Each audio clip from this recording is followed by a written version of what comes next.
Halo Sobat Investor, jumpa lagi di channel Investor Jelata. Semoga teman-teman semua masih dalam keadaan yang sehat ya, dan cuan, mudah-mudahan ya tetap cuan.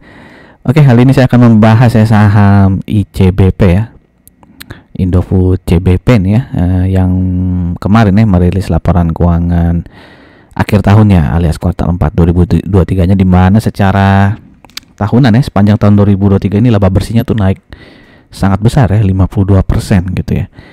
Nah, apakah laba bersih naik 52% ini semuanya pure dari hasil penjualan yang meningkat 50% juga, atau ada hal-hal lain nih? Nah, nanti kita kupas tuntas lah ya, kita review laporan keuangannya. Nah, sebelum kita mulai ya, seperti biasa saya ingin menginfokan ya beberapa video yang sudah di-upload di channel Investor Jelata, khususnya saham-saham yang rutin membagikan dividen dan sudah merilis laporan keuangan kuartal 4-nya gitu ya. Jadi bisa diprediksi lah dividennya berapa. Itu ada yang di kiri ini batu bara semua ya, ITMG, BSSR, Adaro, lalu ada Pegas Telkom ya, dan juga Astra Internasional, sekaligus ada salah satu emiten baja yang laba bersihnya naik 62% ya. Jika teman-teman berminat ya menonton video-video ini, termasuk daftar 10 dividen yield terbesar ya sepanjang 5 tahun terakhir ini, linknya bisa cari di kolom deskripsi, atau teman-teman bisa langsung cari di playlist channel ini ya. Untuk yang Telkom nanti saya taruh di pojok kanan atas ya, link video terkait Telkom. Oke, kita sebenarnya nggak perlu kenalan lagi sih dengan ICBP ya. Tapi siapa tahu ada yang belum tahu ya, jadi ICBP itu dimiliki oleh Indofood ya, 80,53%. Jadi Indofood ini yang INDF ya. Jadi kan di bursa kita ada INDF, ada ICBP ya. Nah, kalau INDF ini selain dia memiliki ICBP ya, dia juga ada yang pokoknya saling grup di sana gitu ya, SIMP gitu ya. Itu ada di INDF ini ya. Kalau Indofood itu ya produk-produk mie ya, susu ya, Indomie dan sebagainya. Nanti kita lihatlah produk-produknya. Dan Indofood ini dimiliki 50%-nya oleh First Pacific ya. First Pacific sendiri itu terdaftar di bursa saham Hong Kong ya. Oke, jadi publiknya itu 19,47% ya. Oke, ini adalah segmen bisnis dari Indofood ya, dari mie instan, dairy ya, susu itu masuk es krim ya, dairy itu masuk, selain susu ada es krim, lalu ada makanan ringan ya, keripik, singkong, jagung dan sebagainya, lalu ada minuman ya dalam kemasan, lalu ada nutrisi dan makanan khusus, dan juga penyedap makanan ya. Nah, ini ya mie instan udah jelas lah ya, Indomie, Supermie, Sarimi dan sebagainya. Lalu untuk dairy itu ada yang merek Indomilk ya, enak ya, 3 sapi dan sebagainya. 3 sapi saya nggak pernah dengar nih, apakah teman-teman pernah dengar brand 3 sapi ya? Coba tulis di kolom komen gitu ya. Nah, kalau makanan ringan nih hampir semuanya udah pernah saya makan nih. Kalau ini ya, Citato, Qtela, Jet Set, Ciki Bos dan sebagainya. Lalu untuk penyedap makanan juga ini udah cukup terkenal ya, penyedap makanan Indofood. Lalu ada nutrisi dan makanan khusus, ini Promina, Sun, dan minuman ya, ini AMDK ya, si klub ini ya, air minum dalam kemasan lah. Lalu ini adalah Ocha ya, teh ya, teh hijau sih kalau ada namanya, Ocha ya. Oke, lalu di tahun 2023 ini ada beberapa produk baru ya, misalnya ini ya, Ciki Balls, kayak kaleng monde gitu, Ciki Balls rasa monde, ini cukup menarik juga sih secara kemasan ya. Lalu ada Citato Light rasa baru nih, kalau nggak salah nih rumput laut ya, lalu dan sebagainya lah, Ketela juga nih rumput laut nih kayaknya. Lalu untuk es krim juga dia mengeluarkan beberapa produk baru nih ya, Espresia ya, nih ada kayak es krim potong di Singapura nih ya, roti di dalamnya ada es krim gitu ya. Dan Indomie juga mengeluarkan varian baru. Indomie juga nih mengeluarkan varian baru ya, rasa-rasa selera Jepang nih, ada yang soyu, ada yang takoyaki gitu kalau nggak salah ya. Oke, lalu fasilitas produksi Indofood nih sini ya, dikatakan ada lebih dari 80 pabrik yang tersebar di seluruh Indonesia ya. Dan juga ada di luar negeri nih, Malaysia, Afrika, Timur Tengah, dan Eropa Tenggara gitu ya. Ini kan yang warna kuning nih pabrik mie ya. Jadi kalau di Afrika dan Eropa Tenggara tuh warna kuning semua, berarti pabrik mie semua ya yang di luar negeri ya. Oke, lalu yang di Malaysia juga warna kuning nih berarti pabrik mie juga nih yang di Malaysia ya. Oke, sebelum kita lanjut masuk ke bagian keuangannya, saya ingin mengajak teman-teman yang mungkin saja baru mampir di channel ini untuk subscribe channel ini. Jangan lupa untuk klik loncengnya agar tidak ketinggalan notifikasinya ya. Dan jika dirasa video-video di channel ini bermanfaat, saya minta tolong untuk like, comment, and share-nya. Terima kasih untuk semua teman-teman yang sudah sering like dan komen di channel ini ya. Sekali lagi terima kasih.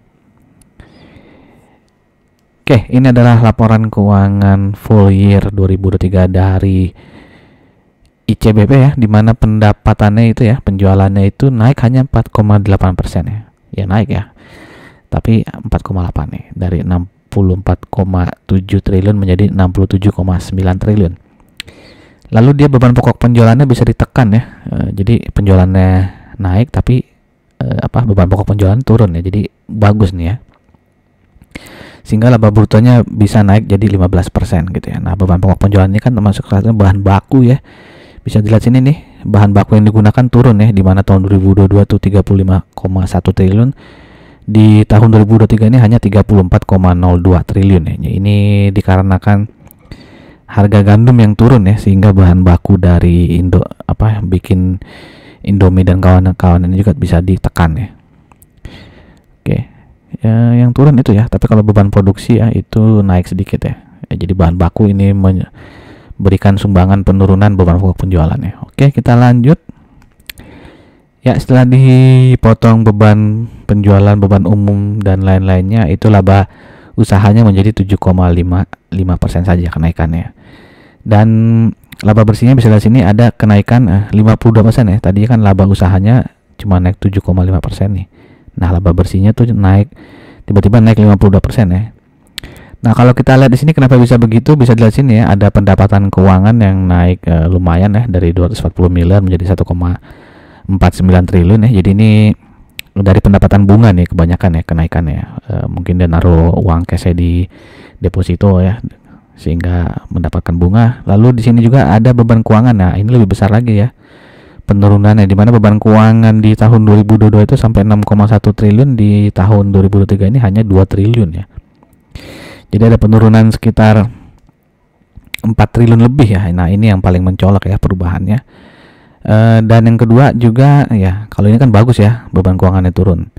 Tapi ini ada juga yang merugi nih ya, bagian atas laba neto entitas asosiasi dan venture bersama lain itu turun ya, sebesar 2,3 triliun ya, dimana sebelumnya dia dapat untung 127 miliar tapi sekarang malah jadi rugi 2,3 triliun ya.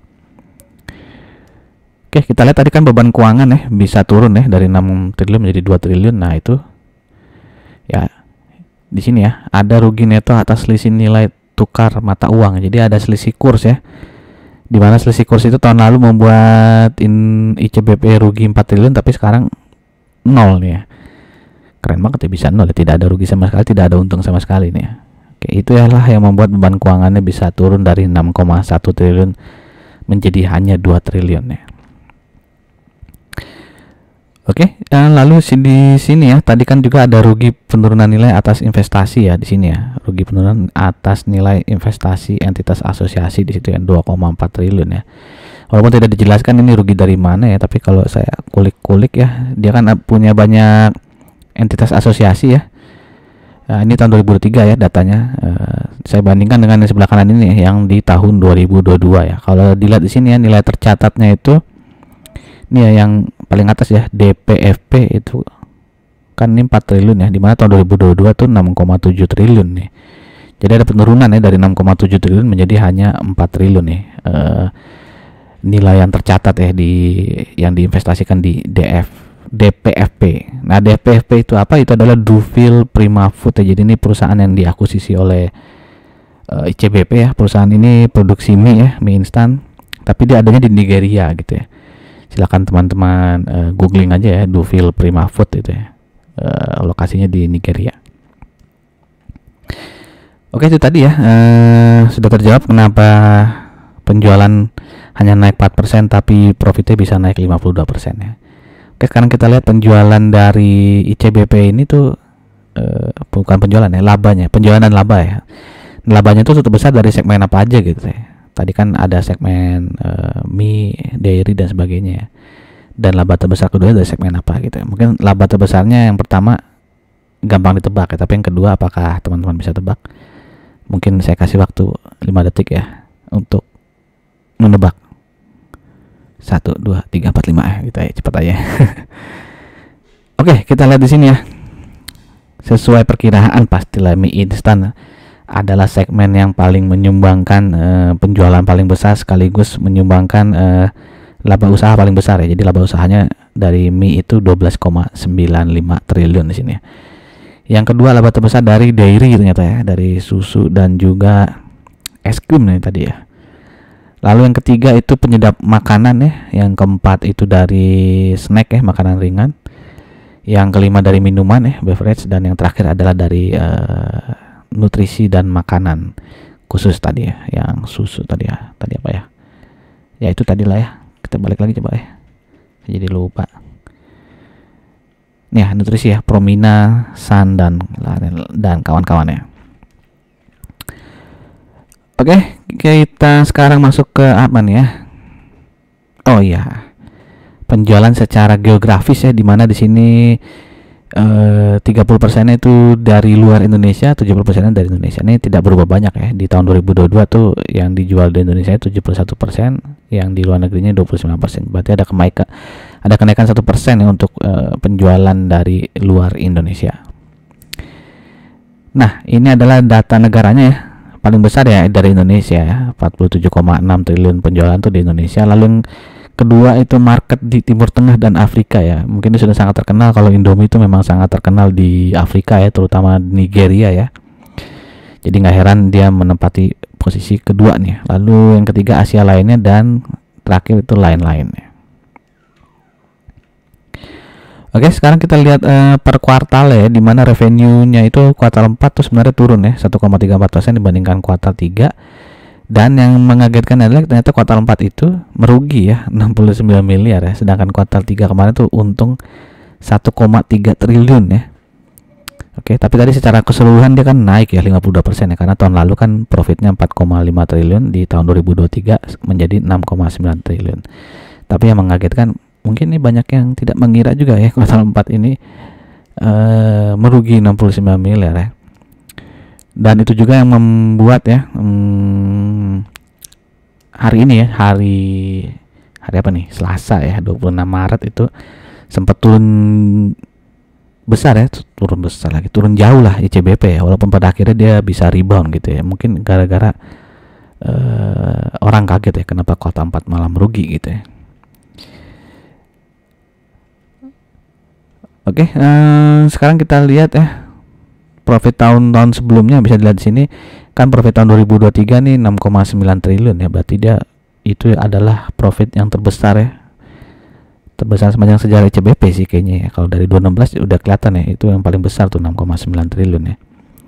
Bahkan sebelum pandemi aja cuma 5 triliun ya, di tahun 2020 6,59 triliun ya. Nah, berarti 6,9 triliun udah sangat bagus ya. Walaupun tadi kenaikannya nggak pure dari peningkatan penjualan yang 52% juga gitu ya. Jadi dia sudah bangkit ya, dimana tahun 2022 dia sempat turun jauh nih profitnya ya, menjadi 4,59 triliun aja ya. Nah, waktu itu karena di sini ya bisa dilihat nih COGS-nya ya, beban pokok produksinya nih naik nih, dimana di tahun 2021 hanya 36 triliun, ini menjadi 43 triliun nih. Kalau nggak salah ini karena bahan pokoknya naik ya, harga gandum waktu itu naik ya di tahun 2022. Oke, jadi memang keuntungan mie-mian ini tergantung dari harga gandum ya, sangat mempengaruhi ya. Tapi bagusnya tahun ini sudah bangkit lagi ya si ICBP ya.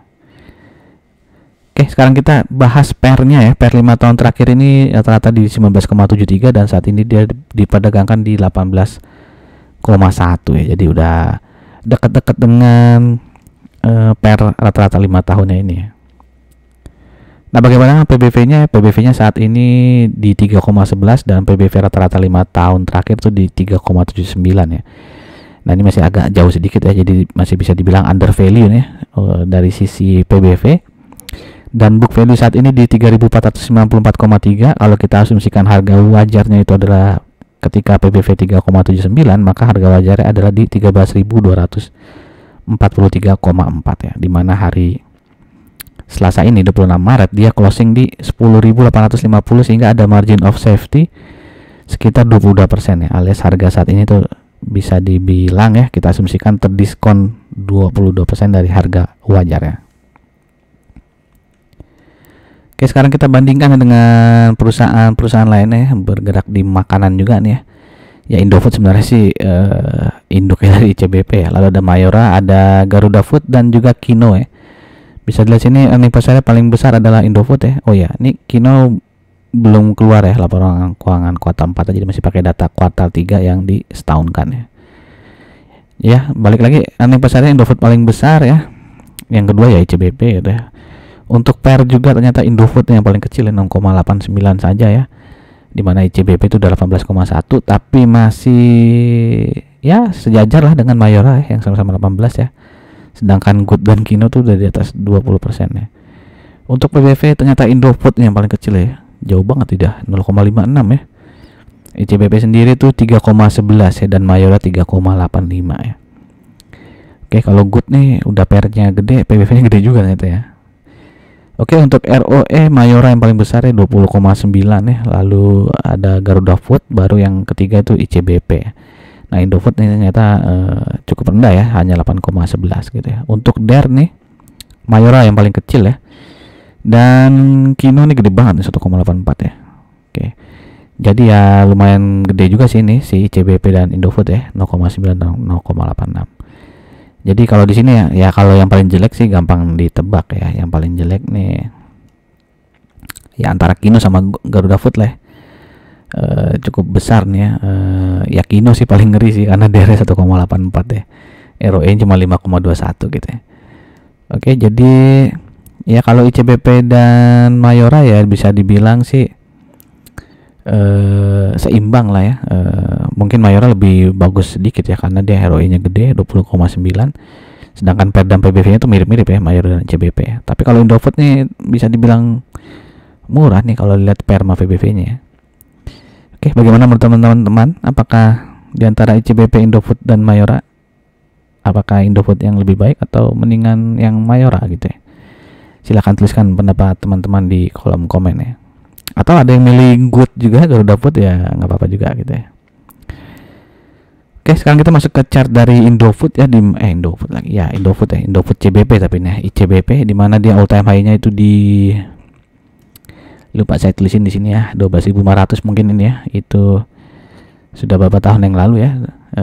Dan kalau kita lihat saat ini ya, nah ini tadi yang saya bilang ya, di hari ini dia sempat turun jauh ya, walaupun akhirnya bisa naik nih ya, tapi dia masih ada gapnya nih yang belum ketutup ya, 11.025 ya, karena dia hari ini dia tiba-tiba turun jauh gitu kan, sehingga menciptakan gap di 11.025 yang belum ketutup.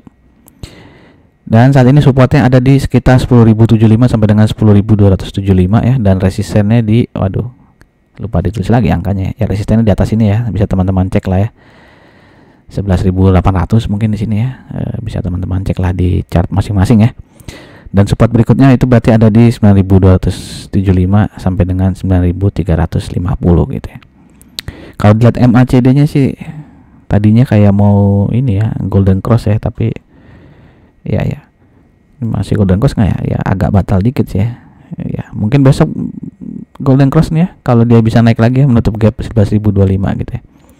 Jadi sekali lagi jika mau entry sekarang ya, risk and rewardnya kayaknya sih seimbang ya, 1:1 ya, karena rewardnya kan bisa naik sampai ke sini nih ya, 11.800 mungkin ya, dan resikonya ya bisa turun sampai ke 10.075 gitu. Jadi siapkan planning teman-teman ya jika memang mau entry. Sekali lagi disclaimer on dari saya, tidak ada ajakan untuk membeli maupun menjual ya, saya hanya men-sharingkan info dan juga men-sharingkan pendapat saya gitu ya. Belum tentu benar saya juga ya, tapi belum tentu salah juga gitu. Oke. Dan kalau secara EMA ya gara-gara hari ini dia turun cukup dalam ya, walaupun sempat ribuan, dia sekarang posisinya masih berada di bawah EMA 200 ya, jadi masih bisa dibilang downtrend gitu ya. Tapi cukup menarik sih, dia akhirnya rebound dengan volume cukup besar juga nih ya. Oke, mungkin karena kaget sesaat aja gitu ya, karena kuartal 4 tadi merugi ya. Oke, sekarang kita masuk ke bagian dividen historinya, di mana bisa dilihat sini dividen payout ratio-nya ya di antara 40% sampai dengan 50% ya. Sejarahnya ICBP ya, dan dia biasanya bagi dividen di agak ngacak ini ya, kadang bulan Juli, Agustus, September, Juni juga pernah ya. Ya sekitar itulah, antara bulan Juni sampai September ya. Dan earning per share-nya sepanjang 2023 ini adalah 599,44, dan kalau kita asumsikan dividen payout ratio-nya 50% ya. 50% lah, karena kan sering 49 ya, saya buletin aja lah 50%. Maka potensi dividennya adalah 299,72 ya. Kalau kita bagi dengan harga penutupan hari ini yang 10.000 apa tadi ya? 10.850 ya. Berarti potensi dividen yield-nya ya 2,76 saja gitu ya. Jadi ya nggak gede-gede amat, tapi lumayan lah gitu ya, karena masih bisa dapat profit dari capital gain juga ya, si ICBP ini, selain dari dividen yield-nya. Oke, demikian saja informasi dari saya. Bagaimana menurut teman-teman, apakah ICBP ini menarik atau tidak ya? Oh ya, sampai kelupaan ya, video ini saya buat ini karena ada request juga nih dari salah satu penonton channel Investor Jelata ya, Pak Nur Rahmat nih ya, 918, yang merequest bahas ICBP Bang. Nah ini udah saya bahas ya. Jadi bagaimana nih Pak Nur Rahmat, apakah selama ini sudah megang ICBP ya? Silahkan tuliskan di kolom komen ya. Sekali lagi terima kasih untuk teman-teman, sampai jumpa lagi di video-video berikutnya. Salam Jelata.